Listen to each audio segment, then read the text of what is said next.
Hello, this is Defense Deep Dive, and I am Sandeep Unithan. Donald Trump wants Greenland, and he's willing to risk the future of the world's biggest military alliance, NATO, to get it. Why does Trump want Greenland? Let's dive in. Greenland is geographically part of North America, but territorially it belongs to the Kingdom of Denmark. Now, Denmark is a key NATO ally, and Denmark has, of course, refused to part with Greenland. Several other NATO countries have supported Denmark. They've even sent a token troop deployment to the island to stop the US from invading or acquiring it. Now, Donald Trump is insistent on buying the island. He believes that if the US doesn't get it, Russia or China will. He said so in as many words on a Truth Social post.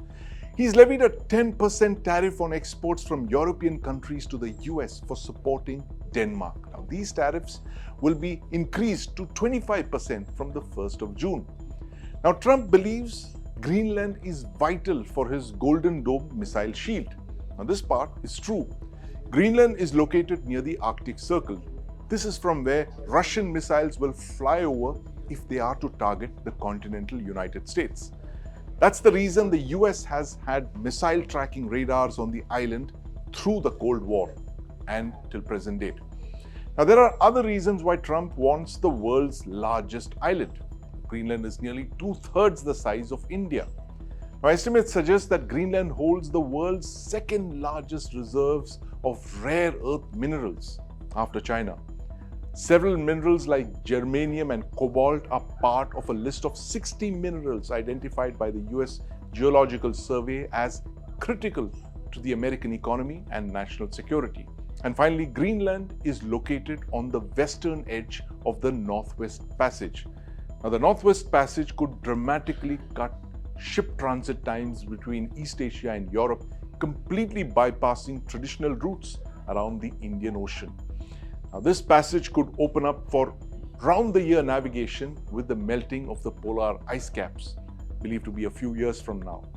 Now, the US is already present on the eastern end of the passage in Alaska. But what doesn't add up is the fact that the US could achieve all of these objectives by striking a deal with the Kingdom of Denmark over Greenland.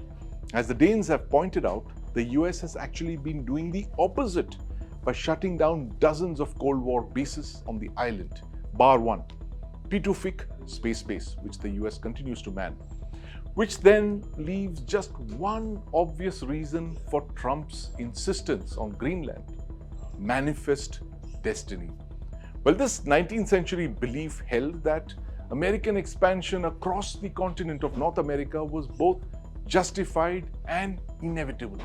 Now, this expression arose under the term of President James K. Polk, the territorial giant who added 1 million square miles to the US in his term between 1845 and 1849. That's the most for a US president. Now, Polk acquired Oregon from Britain, conquered Texas and California from Mexico, thereby establishing America's coast-to-coast reach. Now, the United States is also, at its core, a real estate empire. Historically, the US has acquired 40% of its territory through purchases. Louisiana from France for $15 million in 1803, Alaska from the Russian Empire for $7.2 million in 1867. There's one unfinished item on that agenda: Greenland. Well, after the Second World War 80 years ago, the US understood the strategic importance of this island straddling the Greenland-Iceland-UK gap, through which Soviet warships and submarines would need to pass through before entering the waters of the Atlantic. But Denmark rebuffed a secret US offer from President Truman, who offered $100 million for the outright purchase of this island in 1946. Now, the Danes refused. Therefore, the US settled for bases on the island. Now, in 2026, with great power competition resuming in the post-Cold War world, manifest destiny is back. Only an outright acquisition of Greenland will do. Now, one Republican congressman in the US has even moved a bill to annex the island. It's no coincidence that Trump's annex Greenland rhetoric hits fever pitch just 6 months before one of the most consequential dates in US history. On the 4th of July in 2026, the United States will celebrate the 250th Declaration of American Independence. Now, Trump will oversee a series of events being planned for the quarter millennium celebrations of the US. Among them, the inauguration of a glitzy, privately funded 89,000 square feet White House State Ballroom that's currently under construction. Now, announcing Greenland as the 51st state of the US would possibly be a fitting 4th of July announcement for Trump this year. One that frames him as a 21st century James Polk, a 250th birthday gift for the United States from a billionaire real estate developer from New York.